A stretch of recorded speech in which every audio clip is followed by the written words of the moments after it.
I'm Dr. Howie Jacobson, and this is the Plant Yourself Podcast.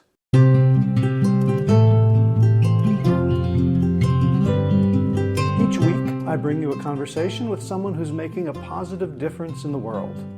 And for my day job, I help leaders and their teams master their mindsets so they can achieve great things. To find out more, check out the Mindset Mastery Memo, my Substack newsletter. You can find it at plantyourself.com/memo. And now, today's show. You don't hear the word joy thrown around a lot in business, and that's why I'm delighted to share this conversation with you with Simi Rayat, who is the author of the upcoming book, Productivity Joy. And her thing is like, are you a joy to be around? Like at work, at home, on the streets. And it's such a great question. It reminds me of my friend Howard Prager's trademark question, how can I make someone's day? It's just this little sort of mantra that allows you to orient your whole life towards a really beautiful goal. And for Simi, it's about being a source of joy for others, being someone that other people actually want to be around. And if you think about it, like what a powerful focus for the workplace, for our volunteer organizations, for our families, for anywhere that we want to have a positive change, because there's so much wrong with the world, and there's so much to be angry about, and there's so much to be sad about. And if we want to mobilize people to action, to make a difference, to make a change, we can't just run on the fuel of negativity. We also need joy. And the harder it is to generate that joy, the more I would say it's needed. So I'm really excited to share this conversation. We talk about Simi's 5 power minutes in the morning, a sort of evidence-based practice to help you focus and take responsibility for yourself and for your emotions and your words and actions. It's chock full of science, it's chock full of joy, and I hope it helps you bring about the world that you want to see. So without further ado, Simi Rayat, welcome to the Plant Yourself Podcast. Thank you, Howie. So looking forward to having the conversation with you. Yeah, let's jump right in. You are a business psychologist. Is that a good way to describe you?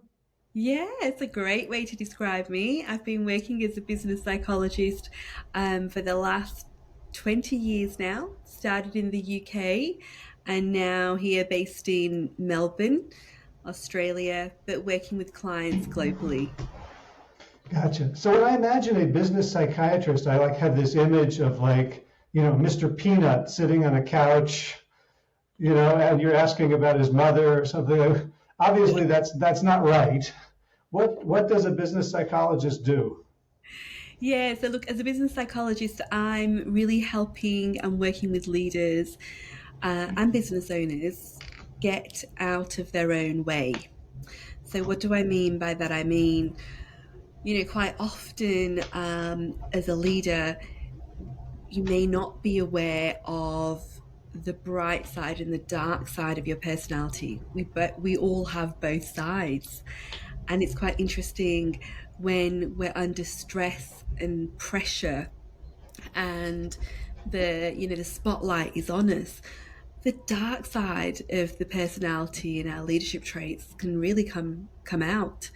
And those behaviors could look like micromanaging, being really unclear about what you want, just being quite reactive to people and the situation. So my role is to really help leaders become deeply self-aware and be able to manage their behaviors and their responses in a way that helps to inspire confidence in those that they lead. But also, Howie, I think the main thing is to help them be a joy to work for and do business with.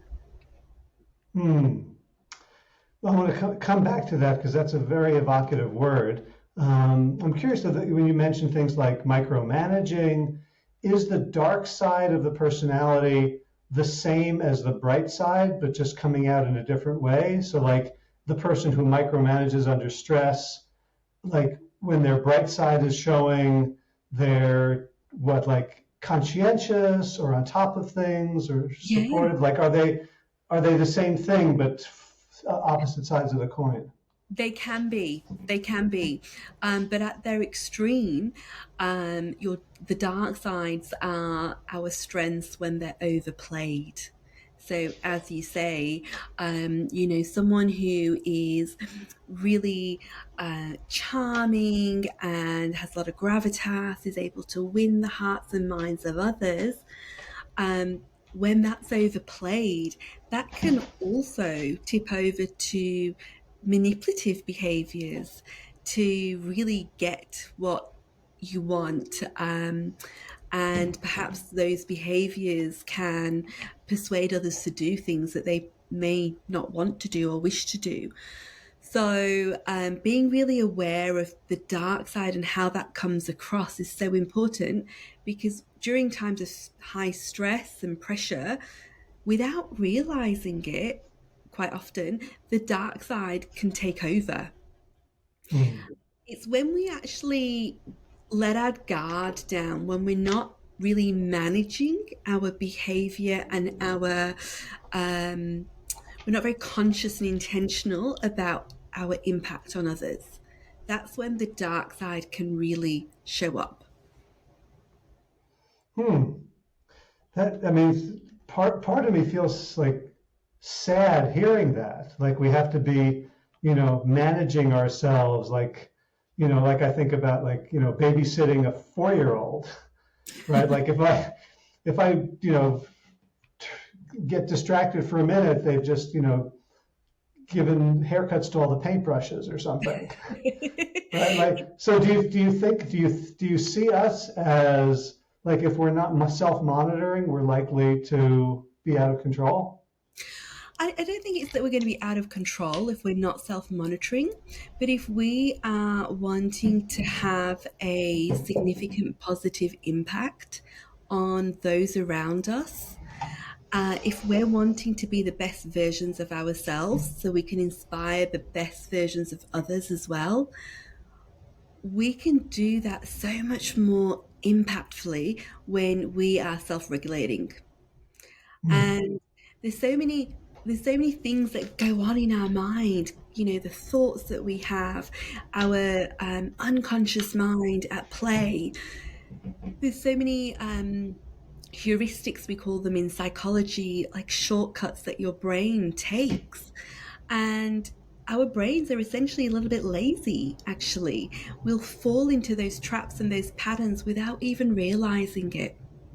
And I think as leaders today, in this world today, as many of us are working in diverse organizations with people from very diverse backgrounds, different cognitive diversity all around us, it's so important that we are really aware of how we're showing up, how we are interacting, because we can then regulate, moderate, and if needed, change and tweak that behavior so we can have a stronger impact, an impact that's really going to help benefit those around us.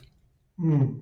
So it's kind of a little bit of the opposite of what I think of as flow, Mm. right? Right. So there's like we can get into flow in a work, in a task, but in general, um, awareness of our impact on others is a kind of a metacognition, right? It's like a little program running on top of the other program. So this is very different for me because I've always thought of it in terms of, we want to be, to fix ourselves, to fix all our glitches, but then be totally naturalistic and organic. And you're saying that it's useful to have this witness of ourselves. Um, It's when it's especially when we're dealing with such diverse communities. absolutely. I think it's paramount because without us realizing it, our biases take over. Any previous beliefs or experiences that we've had can really take a forefront in how we interact with others, the judgments that we make, the decisions that we make. So having that self-awareness is really, really critical. And during times of, when we're exhausted, we've got lots going on, we're stressed, we're under the pump, perhaps we're feeling overwhelmed, those are the times when it actually is even more important for us to try and be self-aware. And and I think the key way to do this, Howie, is to be present as much as possible. When we're present and we are fully engaged in a conversation, in an interaction, we're really intentional. We're listening, we are thinking about the conversation, we're thinking about how we can add value, we're thinking about how we can connect and relate and what's going to be relevant to the person that we're talking to. And we're also looking for signs. Are they understanding? Am I being clear? All of these cognitive processes that we then divert our attention to helps us really be able to have a bigger impact on those around us. And that's what's really key, to be able to shift into that gear, especially during times of stress and pressure, when you're a leader and you've got people looking up to you. So one of the things I learned about stress, specifically, let's say around anger, is that when you feel anger, count to 10 before speaking or acting. And it seems like really good advice. And I've never remembered to follow it when I'm angry because the part of my brain that's angry doesn't want to count to 10. Yes. and doesn't know that I ever heard that. So how do you help people, just through when stress happens, we know blood gets shunted to more primitive parts of the brain that don't care what you think and don't understand psychology. How do you help people, cut it off at the pass so that these higher cognitive meta abilities can show up? Yeah, I love that question. And you're absolutely right. Our first instant reaction will be an emotional reaction. And it's hard to circuit break that at times, especially when the reaction is strong. So, if somebody's really annoyed you, or you're angry about something, and, you have that reaction that you want to tell them there and then how you feel or what's going on. I think the key thing is to find a circuit breaker that does work for you. Now, for some people, it might be that they need to physically just remove themselves from the situation. So, rather than standing there and counting to 10 and still being in the situation, excusing yourself from the situation could be an option. Another option is, in that moment, it's really helpful to change the physiology. And the way to do that is to focus on your breathing. Our body goes into a flight or fight mode when we're aggravated, when we're angry. So a key way to kind of change that physiology is to take a deep breath in through the nose and hold it for 2-3 seconds. Hold that breath and then exhale through the mouth. And making sure that exhale breath is longer than your inhale breath. If you do that 3 times, Howie, what it does is it activates the parasympathetic system in your body, which gives the signal to your brain and your body that you're in relaxation mode. There's no fight and flight here. So that could be a good way just to bide yourself that little bit of time, just to calm. The other thing I would say is, when when we're feeling angry and we're feeling frustrated, it's so helpful to try to not say anything at that point in time. To say, I just need a minute to be able to respond to this. And that's okay, because you're communicating to the person in front of you that you are wanting some time, you're needing a bit of time to, one, just digest what's going on, but two, respond appropriately and in a measured way. And that's fine. Hmm. It also feels like coming out with a statement like that gives another message about sort of self-awareness or even vulnerability. That to admit to someone that you need a minute is a little bit of an admission. It's a little bit of you're opening yourself up to their judgment. But does it really matter?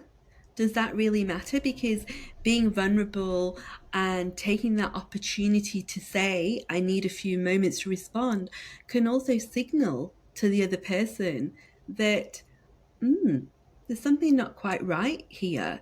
It gives them a moment or two to reflect on their behavior and perhaps what's caused that reaction in you, especially if it's different to how you would normally respond.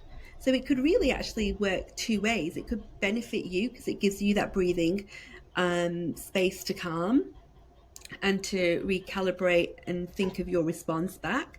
But it also gives a sign and signal to the other person that this is not quite right. There's something here that's not quite right or acceptable.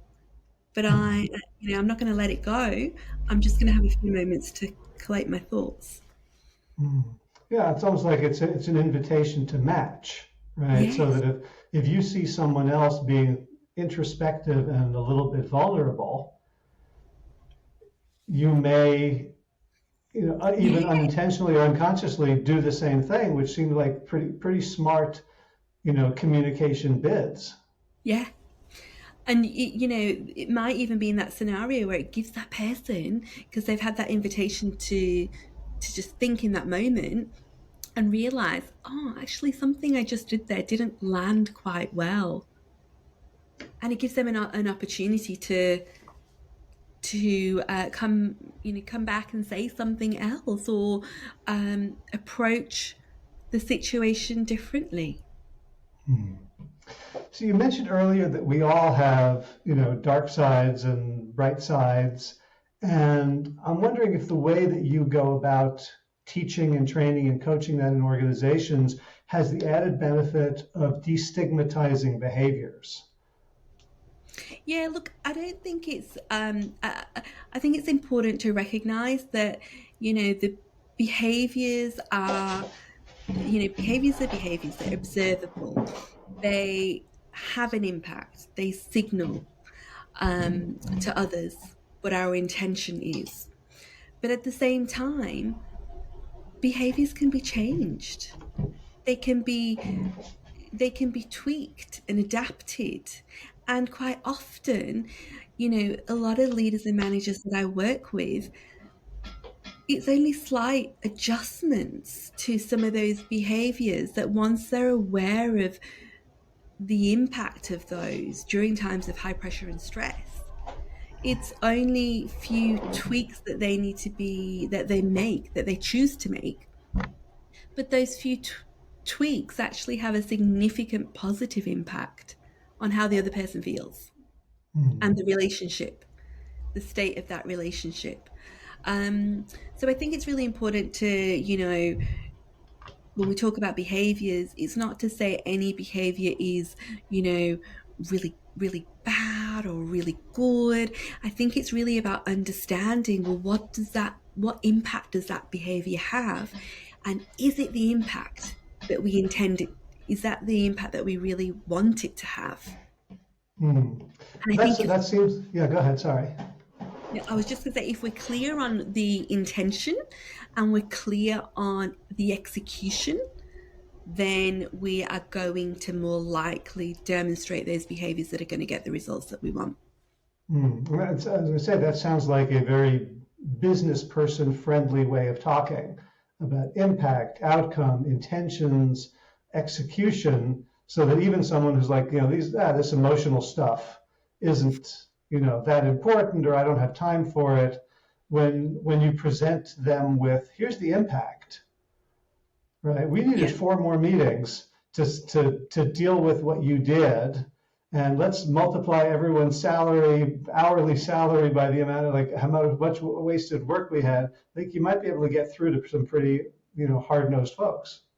Yeah, and it's interesting because recently I've been working with quite a senior leader, and he's gone through one of my programs that looks at the dark side and the bright side of your personality. It's quite an in-depth assessment process. And he went through the process, and it was really interesting because he's now become so aware of two key things that he does. And we've created a little documentary that we'll be sharing publicly soon as well, so he won't mind me sharing this. But when he was in front of audiences, he would talk a lot about himself, and he was wanting to win new business, but he was talking a lot about himself that it actually turned people off, and people switched off. Now, he was so used to talking about his credentials and his wins and the things that he'd been able to help his clients with as his way of proving himself to new clients, that he really didn't need to do that anymore because of his status, his credibility, his track record. And when we went through the whole assessment process, he realized that actually what he really needed to do was lead with more listening and more connection and more empathy. And the moment, Howie, that he started to do that, he started to win over so many more people. And it was really interesting because I'd been working with him for quite a while, and I'd seen that people who knew him really well, this guy is so lovely, Howie. He is a philanthropist. He wants to help everybody. He's very smart, an amazing mind. But it's when you get to know him, you see all of those characteristics, and you see the empathy and you see the caringness that he has for people. But when you hear him speak, you don't hear any of that. You don't feel any of that because it's all about him. So going through the process, he realized that he needed to make that change. And since he's made the change to be more relatable, to be more about the audience and make it very relevant to them, he's noticed that people that don't know him are actually warming to him a lot sooner than they would have before. So how much of this behavior change is like positive steps versus just inhibition of the things that you shouldn't be doing? Look, I think it's got to be focused on what impact you want to have. And let's have a look at where your leadership style is currently and how it's aiding or hindering the impact that you want to have. And then let's have a look at the strengths, the superpowers that you have as a leader. And let's have a look at how we magnify those. But at the same time, let's manage the dark side as well. Because no matter how much you magnify the strengths, if occasionally that dark side pops up, all that hard work that we do as leaders to build trust, to really build that relationship with others, if during moments of stress and pressure that work is undone, it can really hinder those relationships. Mm-hmm. Yeah. So the assessment process, is that a tool that you use or something you've created? Yeah, so we use a series of psychometrics that are highly validated, reliable tools, and we have a suite of those psychometrics that we use as part of the assessment. So it's quite an extensive assessment. We call it the leader mirror because it's essentially like how we're having a mirror held up to you as a leader, where you are really getting to know the bright side, the dark side, your strengths, your values, um, your bottlenecks. And so we pull all of that together, and the data, it's all driven by data, and 360 feedback from the team as well. Oh, good. Because I mean, me personally, I'm really struggling with that because I see the value of assessments in working with clients, and I see the dark sides more, and I'm so reluctant to use them because people get pigeonholed, they start getting, their Myers-Briggs profile on their mugs, and they think that it's, or they've made it all up, and so it's all based on, the quality of their self-awareness. So I love hearing that there's 360 involved, Oh, that yes. you can that you're actually measuring actual impact and not your perception of your impact. Absolutely, because if we look at the research, 80% of people think they are deeply self-aware, when actually the research shows the complete opposite. I think I remember a study of like social psychologists. It was a survey, and I think like 96% of them felt that they were more self-aware than their peers. Yeah, absolutely. Well, and that's due, Howie, to two key biases. One bias is that we tend to have this fallacy that we are better at things and doing things than we actually are. We have this confirmation bias. And then we also have a bias of an affinity bias. So we naturally gravitate to people who are similar to ourselves. Infinity bias? Oh, Yeah, affinity. It's an affinity. affinity. Affinity. Okay. I was My trying to put those together. my accent. So yeah, the affinity bias. So very often when we talk with leaders and I work with the senior leadership teams, they'll say to me, they'll say, Simi, we're self-aware, and we're inclusive leaders. And when we look at the research really shows that, well, actually, we're not deeply self-aware. We think we're more self-aware than we actually are. And many of us have this bias that we think that we're inclusive when we're not inclusive of people that are different to us. We have this affinity to gravitate to people who are like us, that have similar personalities, similar backgrounds, similar interests. And if we're wanting to create more inclusive cultures and really take advantage of the diversity around us, the diversity of minds and experiences, then as leaders, we've got to really work on being more inclusive. And that's where I come back to that whole point of, being self-aware. So what does it look like to a person who's not being included? When the leader says, I'm inclusive, but the person is like, laughing in their collar, like you're so full of it. What is that? What is the experience? Because I'm imagining it's not downright, name calling or racial or sexual profiling, right there. It's more subtle, but it's picked up. What does that Yeah. look and feel like to be on the receiving end of someone who's not inclusive? Yeah, and you're right. Very often these behaviors are not overt. Um, but I refer to them as micro discourtesies, and this comes from the psychology research of citizenship behavior. And when you're on the receiving end of these micro discourtesies, you know that they've happened, you feel it, and they're so subtle that other people around you might not even notice.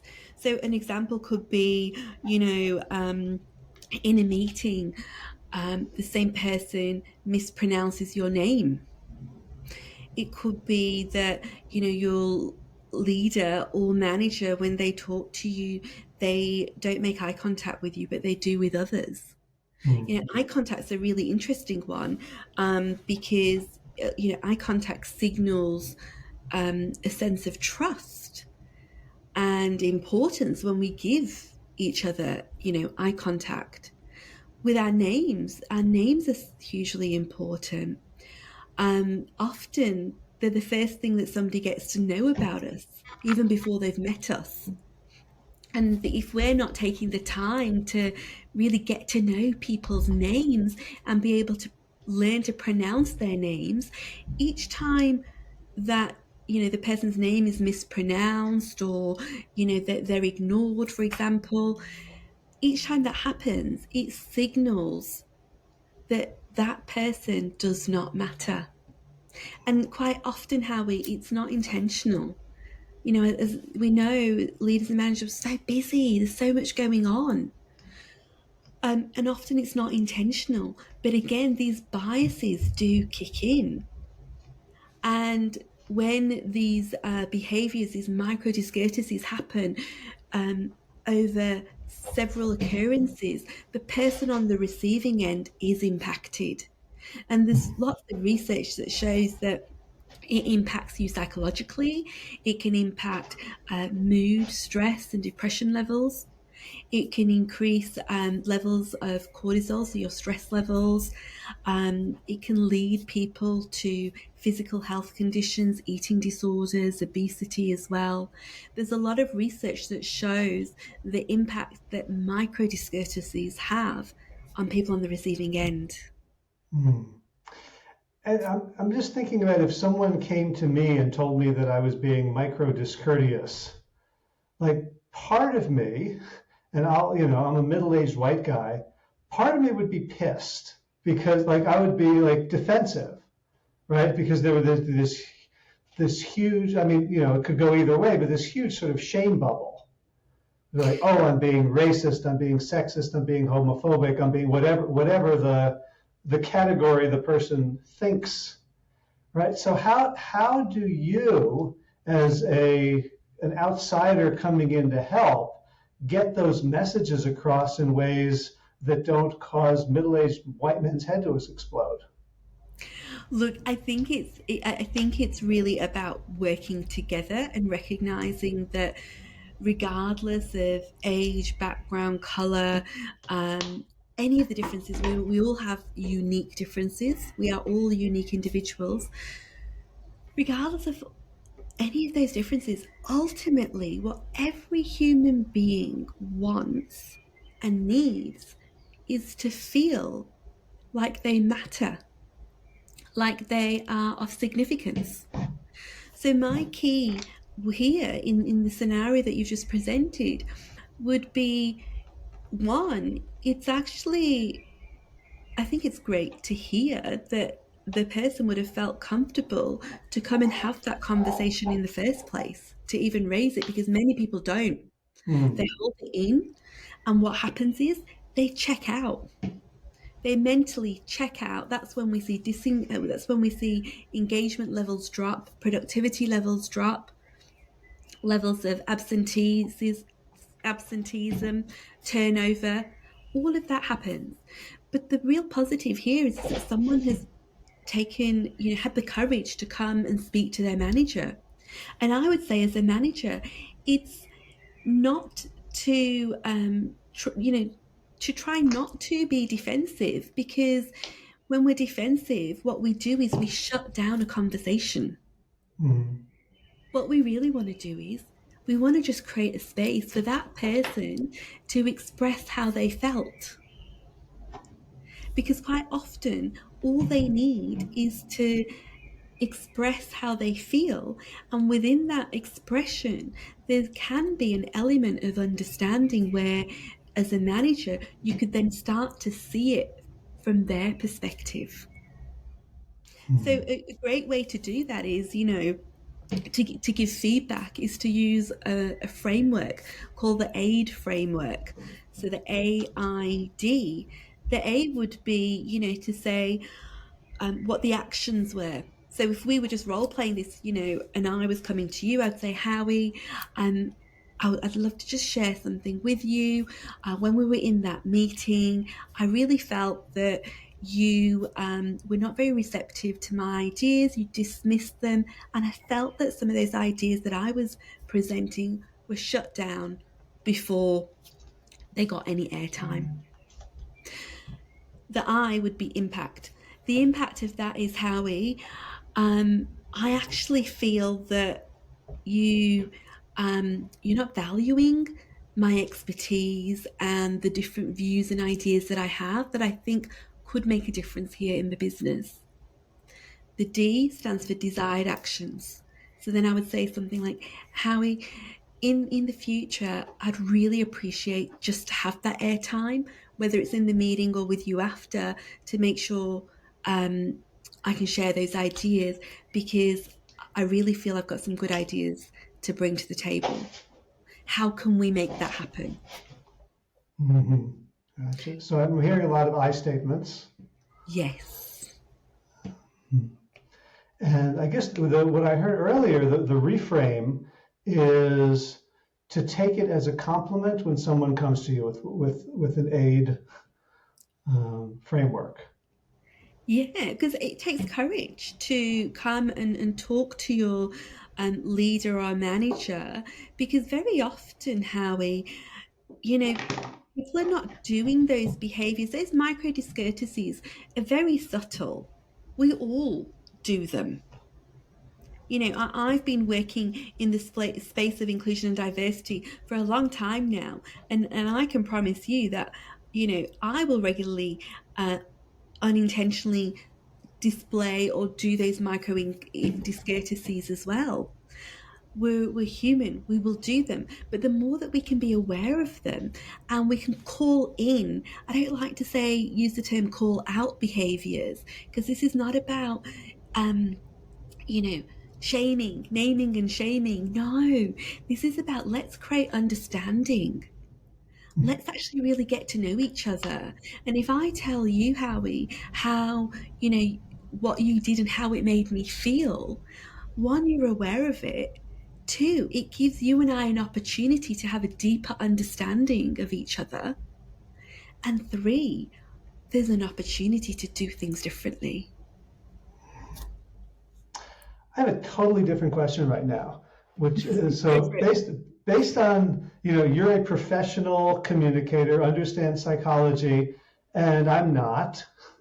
And I noticed that you have used my name probably 30 times in the conversation, and I never do that, Simi.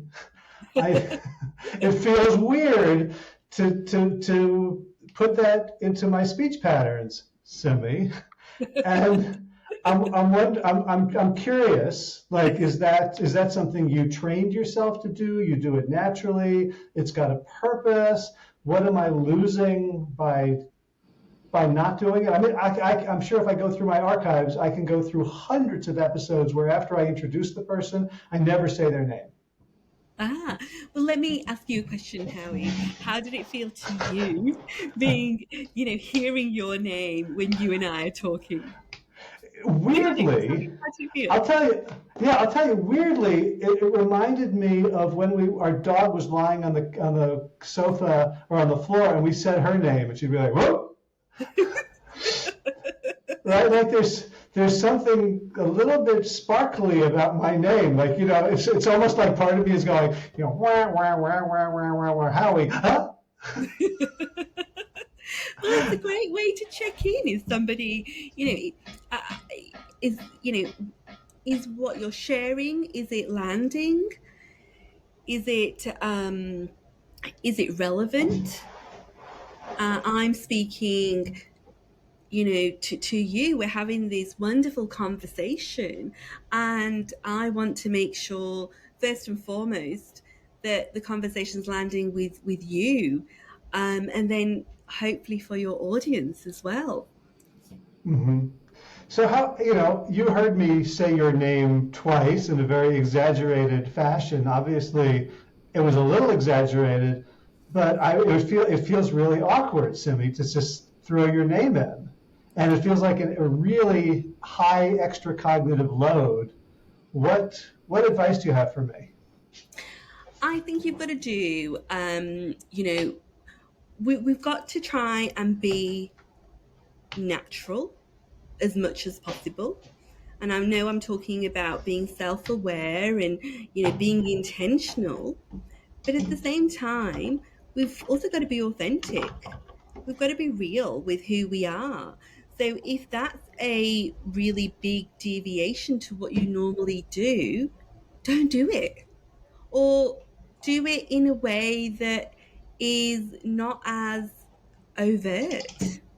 Maybe drop in the name once or twice and subtly. Um, I think of it in the sense of, think of a light switch, a dimmer switch, right? Uh-huh. If you're turning that dimmer switch all the way to one side, like, a 180, you're literally changing the dynamics, the brightness, or the darkness of the room. And what I'm saying is, we don't need to do that. We just need to, as leaders, we're not looking to flip and change our style so drastically that people don't know where they are with you when they're having a conversation or they're interacting with you. They need to know who you are, and they need to have that reliability and that consistency. So I would say, going back to that light dimmer switch, it's about flexing your style just ever so slightly to the right and ever so slightly to the left, depending who you've got in front of you. Uh-huh. Well, so I mean, partly it reminds me of my attempts every so often to stop saying filler sounds like and which I've never worked on hard enough to not do it. There was one. Like, so like, but I know that I could slow down and, it's like, unnatural for me to play a piece on the guitar that I can't play, but I could practice. And at a Yeah. certain point, it would become natural. But it feels a little bit different from that in that it's a specific psychological tool or lever, and it sounds cynical coming from my mouth when I hear that. But just to think about what I'm trying, what's the outcome, what's my intention to, occasionally use a guest's name or a conversation partner's name, Simi, the way it would come out naturally and have a positive effect, as opposed to, here's my checklist. I have to say the guest's name 5 times. Oh, that was 3. and then I'm done. So interestingly, when you and I are having this conversation, and I probably do this more so than I'm aware of, actually. Saying the person's name in a conversation, I think a big part of it comes from really wanting to make that other person feel seen, heard, recognized, valued. And these are key behaviors of being an inclusive leader. And quite often, and I go back to that whole analogy that our names are, really important. They're an important part of our identity. Yeah. Interesting for me to look at myself, and also to think, some feedback about, what you said, like, we matter, that we're important, that we're seen and valued. I'm going to put you on the spot. Is this conversation doing that, even if I'm not saying your name? Yeah, absolutely, it is, Howie. I feel that, you and I have had several conversations offline. We've got to know each other a little bit. That connection is already there. So I don't feel that in our interaction, it makes a difference whether you say my name or not. Perhaps when you're meeting someone new and really looking to establish that relationship and that connection with them, you may wish to drop their name in a couple of times. have a play with it, Howie, and see what works for you. See Hmm. what feels comfortable and the impact that it has as well. Like I said, it needs to be authentic to you. Yeah, yeah. But everything that I do that's authentic was once inauthentic, right? So I don't want to get hung up on that. Yeah, I would say Right. try it, play with it. It's something Yeah. to experiment Cool. and see what the impact is. Excellent. So I don't want to let go of you before we talk about your book. All Yes, right. I'm very So excited. I've got a book coming out shortly in September, and it's a project I've been working on for the last 4 years. The book is called Productivity Joy, and it's all about helping busy people be effective and feel energized in 5 minutes a day. yeah, right. And do you know, that's exactly what I thought when I was developing this formula. So I'll tell you a funny story actually, Howard, because 4 years ago, I was, you know, I can laugh about it now, but actually I was feeling really stressed and overwhelmed and, working crazy hours, juggling little kids, my family. We'd migrated back and forth from London to Melbourne, back to London, and then back to Melbourne. So there's a lot going on. And I remember really specifically one Friday evening after a long week of work, coming in, opening my front door, making my way down the corridor, and I could hear this laughter coming from the lounge. And I walk in, and my husband and my children looked up at me and they said, "Oh, here comes the bull."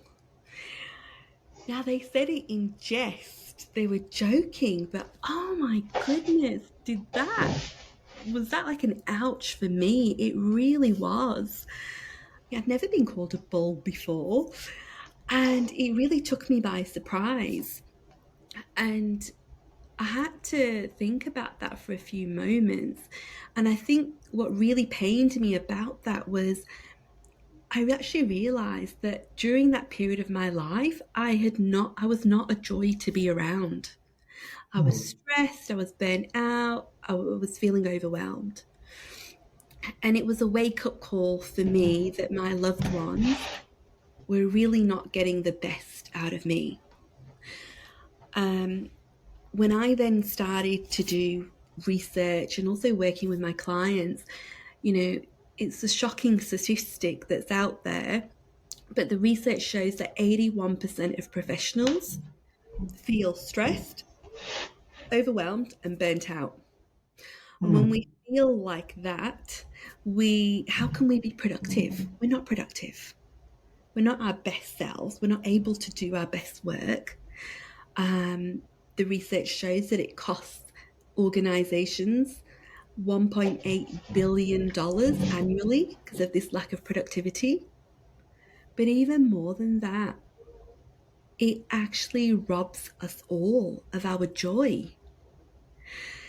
So I, came to this point that, hold on a moment, I'm the psychologist that's not taking my own medicine. I'm not taking care of my own well being.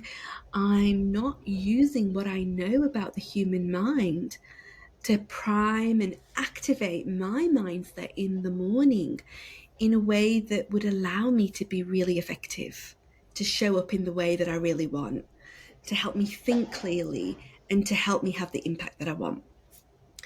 And then I started to do a lot of research to see what was out there.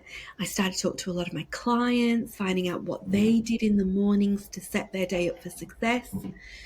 And to my surprise, actually, I realized that there wasn't a reliable method or tool or a formula out there that helped busy people like you and I prime and activate our brains, our mindset at the start of the day that would help us to think clearly, take care of our emotions, have better mood, be able to prioritize what we need to do, and be very intentional about the impact or how we wanted to show up each day.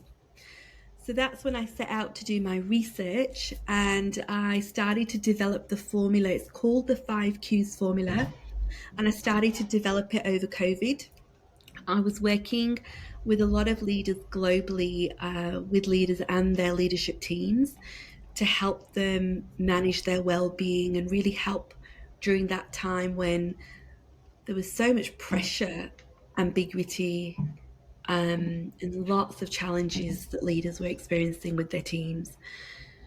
So during that time, I was able to trial and test my formula. And what I started to develop and see a pattern in, there's 5 key questions that if we ask ourselves in the morning, these 5 key questions, each of those plays a purpose and a role in activating and priming your brain. So the formula, the 5Qs formula, is essentially that. It's 5 key critical questions that you ask yourself at the start of the day, each and every day. It only takes 5 minutes. And that was through a lot of trial and practice with my clients that we got to a point where they said, Simi, I know the formula now, and it takes me 5 minutes in the morning to do it. All right. So do we have shared a lot with you there.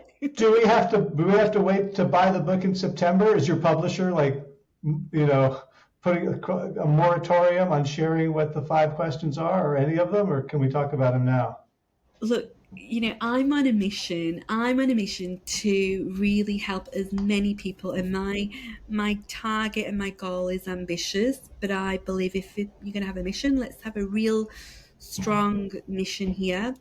So my mission is to help 5 million busy professionals globally be more effective and feel energized in 5 minutes a day.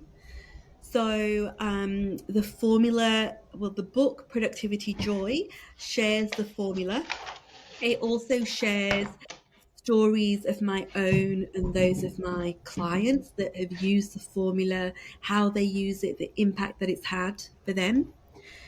The book also shares the psychological science and the research behind the formula and each of the questions. And in the book, we share an acronym called PRIME, and I can share that with you because I think that's a really great way to remember each of the questions or what the questions lean into. So you can get the specific questions from the book, but the actual questions, one, get you to pinpoint how you're feeling at the start of the day. So that's the P in PRIME. The R is to recognize gratitude and inspired gratitude. The I is to identify the things in your environment that are working well. The M is to make a list of 3 things of high impact that you're going to do that day. And the E is to envision how you want to show up for the day. So at a very high level, that's what the 5Qs formula is about. And I really want to share the formula with as many people sooner rather than later. The book will officially be in the bookstores internationally September the 25th.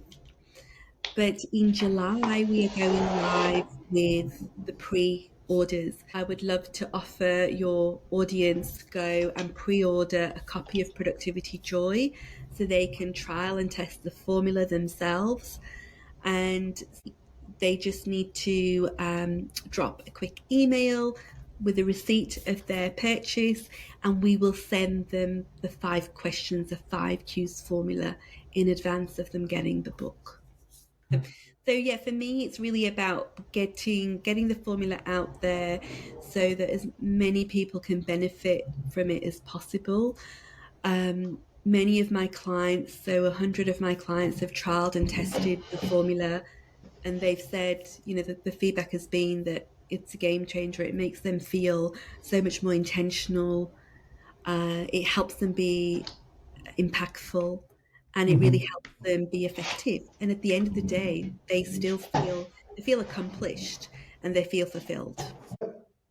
So I had conversations yesterday with a couple of startup founders Mm, in their mid-20s, and they're amazing people, and they're working 18, 19 hours a day a lot of the time, solving problems, trying to keep things going.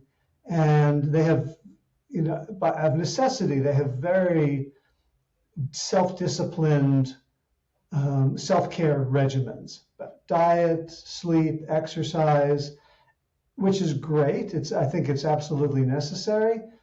And I don't, they don't feel, it doesn't feel to me that they are joyful. And I'm curious what you think. Like, is it possible to actually be joyful when you are, they don't have social lives? They have given up on what most people in their 20s are doing for fun. They haven't taken vacations in years. Is it possible to be that oriented towards work as a startup founder and still be joyful? Or would you say that no, they've made a choice to sacrifice that now? I don't think it's an either or. I don't think it's an either or at all. And I think that you can have both. You really can have both. And it was interesting when I was doing my research around, what is currently out there. And I asked a lot of senior leaders, very successful, high performing professionals, you know, business owners, very ambitious business owners, what they did as part of their morning routine. And I was hearing lots of different responses like exercise, their morning coffee, walk, meditation, yoga, reading their emails so they can be prepared for the day. I was hearing all of this stuff, but I wasn't hearing anything that was to do with actually our mindset and being able to be really intentional about priming your day. And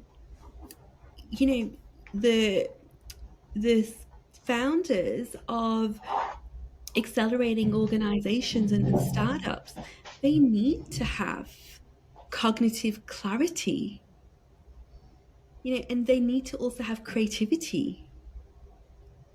And that creativity and cognitive clarity comes from being able to prime your mindset. I mean, I'm trying to figure out how much of a um, panacea this is, right? I guess that's kind of what I'm asking. Like, can this 5 minutes bring the joy to those folks who are working so hard and saying no to so much of life, or I mean, I guess you're saying, certainly try it, right? It's not going to hurt. I think absolutely try it. When you read the book Productivity Joy, I also talk about values and becoming really clear on what your values are and prioritizing 3 key tasks in a day that are in line with what your goals and ambitions are. Mhm. So, at work, in your business, or in your personal life. So the book really steps you through how to do that. I think whenever we do anything without purpose and without intentionality, we risk not being able to experience the true joy. Mhm. So, When what is joy? joy is a feeling of feeling fulfilled, feeling feeling an internal spark inside of you that you feel fulfilled, you feel satisfied, you feel that you've done the best that you can do. That's joy. Joy is also being able to help others around you feel seen, heard, recognized, and valued. That's joy. Because when you do that for others, you give them that time and the attention because you've really been able to take care of your thoughts and your emotions. You've primed yourself at the start of the day. You're more likely to be able to have really present interactions. So it impacts quality of those relationships around you as well. Hmm. Cool. So, how can people follow you, learn more from you, find out more about the book, and work with you? You said you work with people all around the world, right? So, Yeah, I work with very ambitious business owners that are looking, and leaders that are looking to really elevate their impact. So they're really looking to make that difference in the world mhm. by being the best versions of themselves. I'm on all socials, so LinkedIn, Instagram, Okay, well, Simi, Simi Rayat RAYAT.com. terrific. All right, it's new, right? It's new. We're going through rebranding. We've got a new domain, so it's all happening. But yeah, I'm on all socials, and I'd love to hear from anyone in your audience that is interested in trying the 5Qs formula, how they find it, and also the benefits or insights that they receive from reading the book Productivity Joy, and to help me with my mission to help 5 million busy professionals shift from being reactive to responsive, from feeling exhausted, overwhelmed, to calm and composed, and to really be energized and effective. It's a beautiful mission because it's such a powerful way to scale, right? Because each of those 5 million is going to affect hundreds more. We could it doesn't take too much to reach the whole planet. Absolutely, and we can all play a part in that. So that's my mission, and that's how I would love for anybody that gets the value from Productivity Joy to be able to share the ripple effect. Beautiful, love it. Simi Rayat, thank you so much. See, I'm good at doing it at the end. Simi Rayat, thank you so much for taking the time today and for the work you do and for bringing joy into the world and helping people find it and share it. Thank you, Howie, so much. It's been wonderful to speak with you, and I'm looking forward to our further conversations. Right on. Take care. Thank you.